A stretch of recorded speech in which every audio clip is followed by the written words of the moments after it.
Hi Stampin' friends. I'm going to use color and contour. This is the stamp set here. It has a little daisy, and then it has this pretty stemmed flower, and it comes with dies to cut out the stemmed flower and the daisy.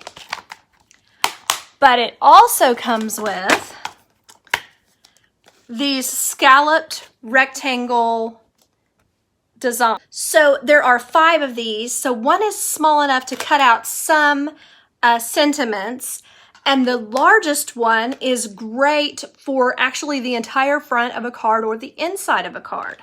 I'm going to show you really quickly my cards that are for the die cut class, which is with Art Gallery. Real quick. So this is the first Art Gallery card. I focused on both Art Gallery and the new in colors.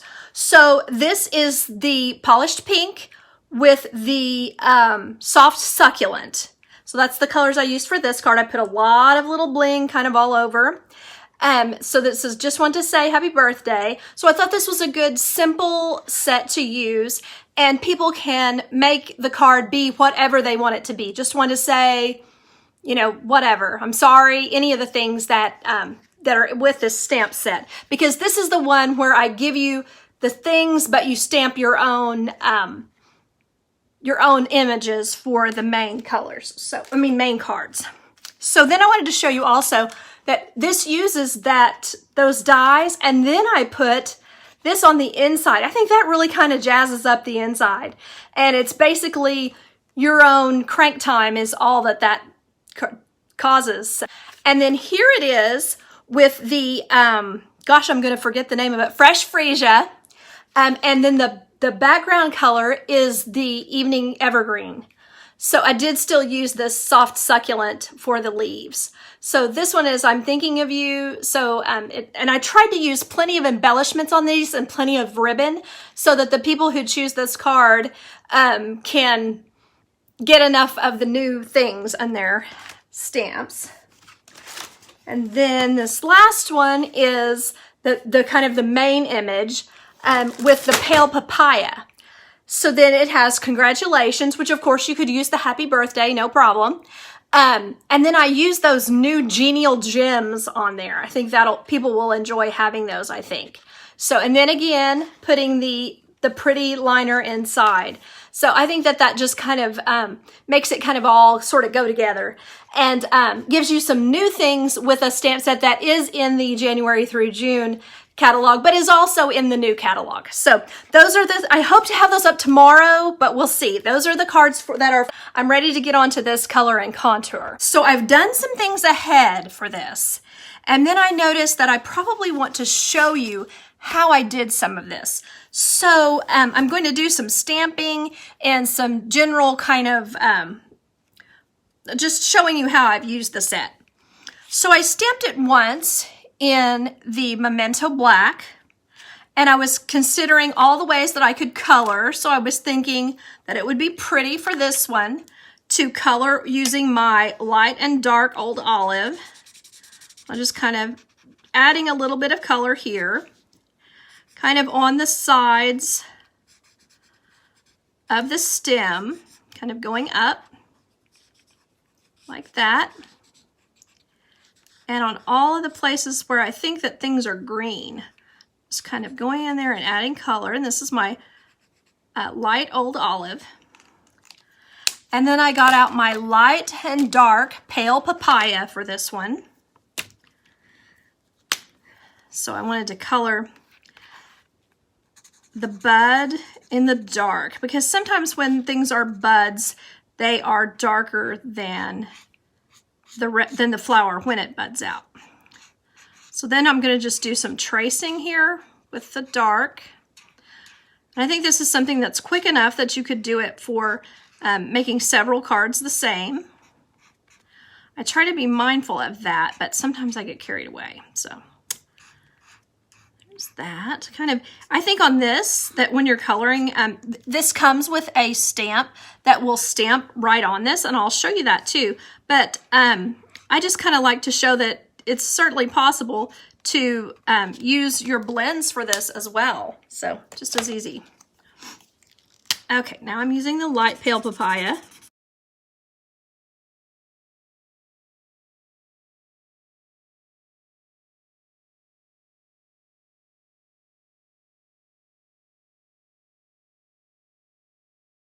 Okay, I also wanted to mention that I got a little kind of crazy here. Whoopsie.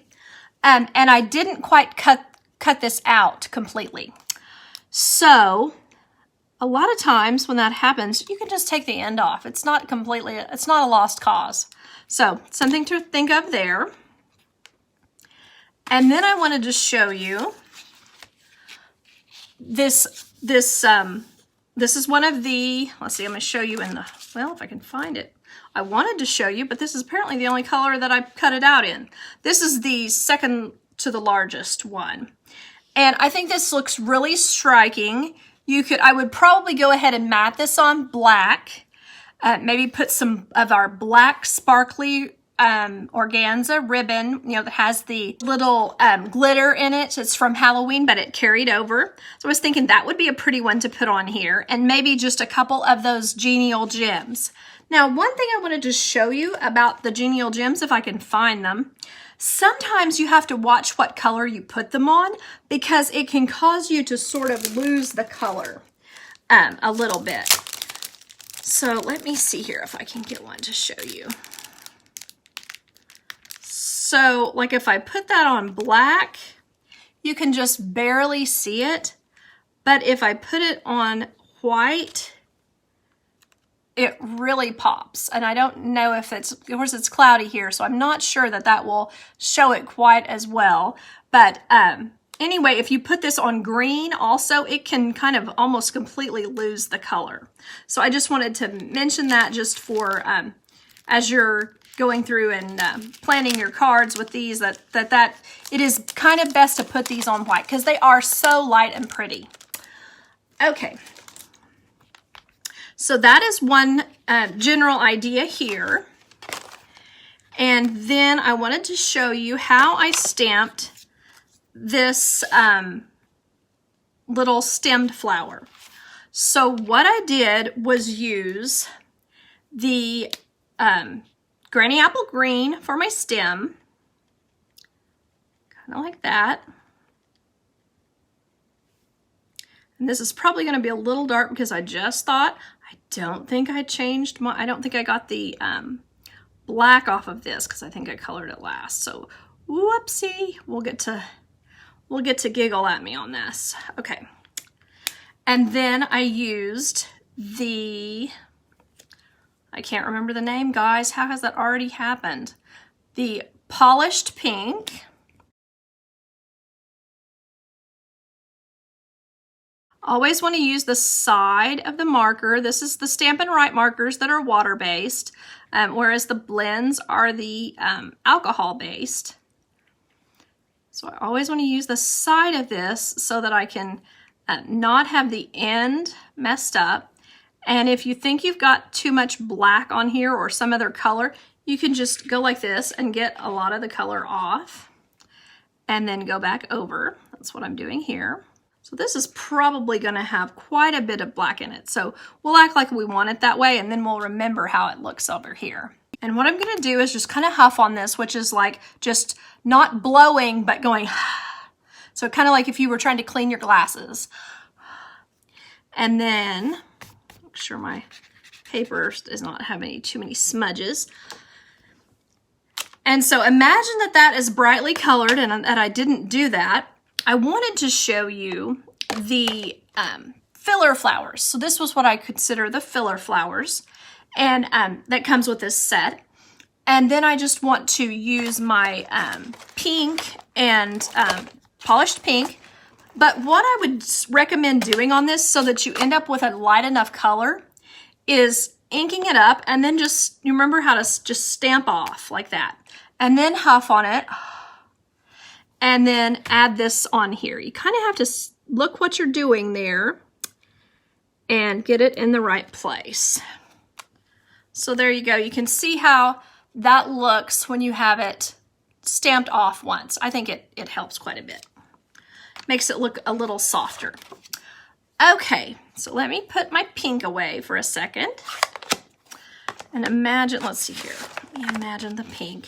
So I was thinking this would be gorgeous on here. I probably will want to put, though, maybe a piece of this paper here on the front. I think that's really striking.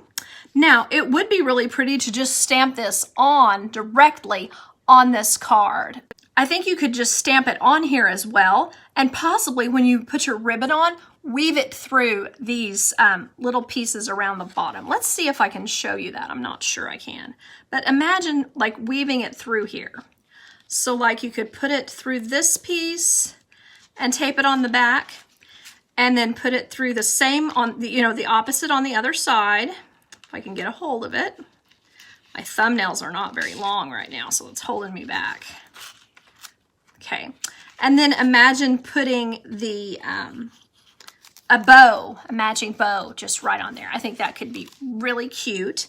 And then maybe some rhinestone bling that's been colored with the, we're lucky this time we have plenty of the blends that are in the matching in colors. So you could put those, color those with that and put them right up here. Now we do have the matching ones that come from Stampin' Up. Sometimes those can be a little expensive. So in case that's cost prohibitive, you always know that you can do that with your blends. So there is another card possibility. And then I've kind of got a short batch of stuff for you tonight.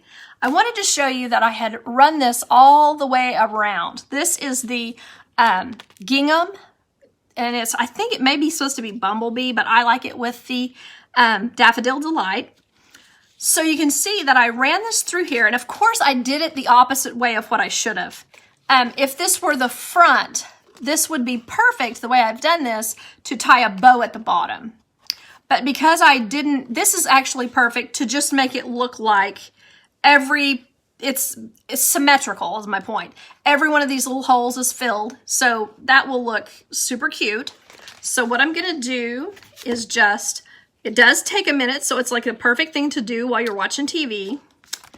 And I'm just gonna tuck those there and cover them with, I think I'm gonna use 2 pieces, because these edges are going to be sticking up a little bit because of the ribbon on the edge. There's that. And then I would just probably recommend using your dimensionals all around the edge. And I notice sometimes when things are embossed, just machine embossed, or when they are puffy on the edges, sometimes you want to put a little bit more dimensionals than normally you would. Like sometimes I would be seeing this and I'd be like, oh, that's way too many dimensionals. It's wasteful. But I do think that sometimes it's worth it to use a few extra.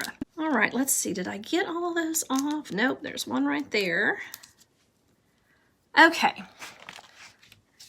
Then what I've done here, instead of cutting it 5 1/4 by 4, I've cut this 5 1/8 by 4 1/8. So I wanted to show you that. It's like a really tiny thin of the layer of the Daffodil Delight showing. So I'm going to go ahead and add my adhesive here. Whoops. I've been having trouble with this one. I think it's got a little bit of gummy stuff up there I need to clean. Let me see if this other one will still work. It's getting close to almost out, so. All right, there. And the reason I'm rolling over is to kind of cut the adhesive off to make it easier to use. In case my hand motion looks weird. That is why. Okay, then I'm just going to layer this on here. Now, one thing I suggest, if you're going to try this with the little things, is that you, of course, use a small width ribbon. You don't want to get it too thick in there. I think this is probably the maximum.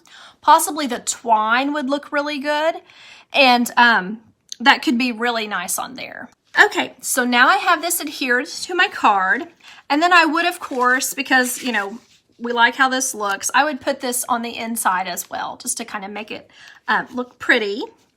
And then imagining how I would do my card.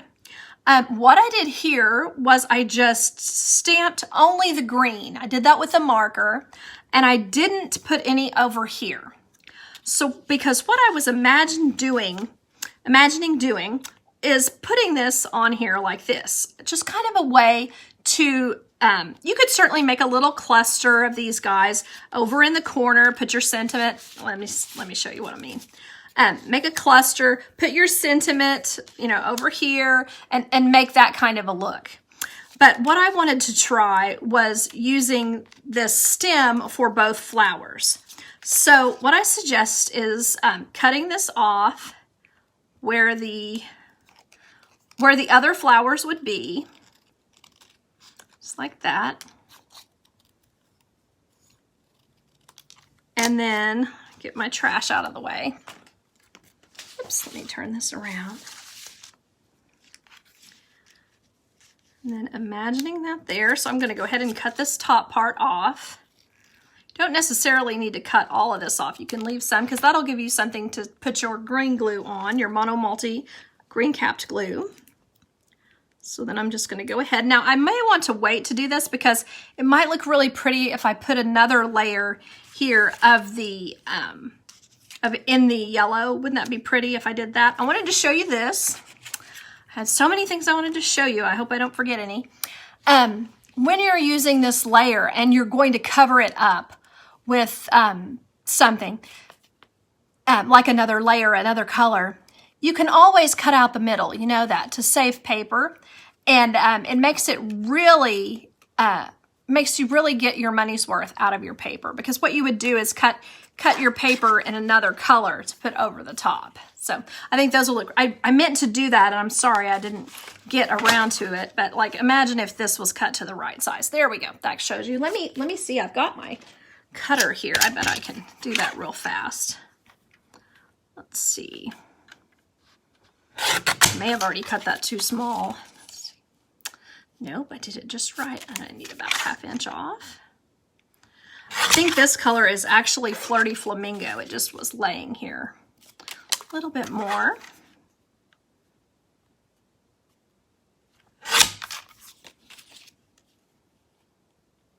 So when I do this, I like to leave the edges showing. I like to leave where you can see the stitching. So there you can see it doesn't matter a bit that I've taken this center out, and that saves you some paper. So I think this could be really pretty with a flower cut out in the center there. All right, let me get back to this. Sorry for the side bit there. Okay, so imagining this put on here, and then maybe putting this on dimensionals. So let's put some dimensionals on the actual piece here. And then I can see if I need to cut. I might want to cut just a little off down here because I don't want it to show. There we go. That.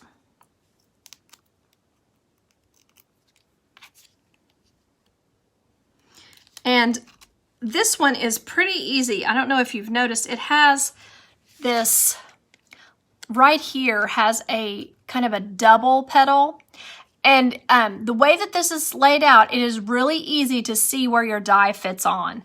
So this one is kind of squared. This petal is squared off, and then this is a double, or kind of an almost double. So this is really easy to place your die on. I appreciated that from Stampin' Up. They made it easy for us this time. So let me put that on there. So then I was thinking that you could put your thank you for everything, and I did get some blue on this, I'm sorry. You could put that on as your sentiment and have this on the top. I thought that could be one pretty thing. And then I also did, let me find it. Where did I cut that out? The little, oh, here we go. I did this So Happy For You. And I thought that could be a really cute one as well. And so I think that this will be a fun stamp set to use, and I hope that you all enjoy using it whenever we use it in class. But anyway, I think that's about all I have for tonight. So I had this one, and then I had an idea with this, maybe putting some, this other layer under it and adding some ribbon across. And then the same thing with this one, just on the pretty. And these are very simple cards that you could make. I feel like you could make several of fairly quickly and really get your stash built up of your cards that you need for a lot of events. They are pretty happy looking cards. I don't know that necessarily that they would be sympathy types, but I think these cards could be useful for a lot of occasions. So I appreciate you all watching. Bye-bye.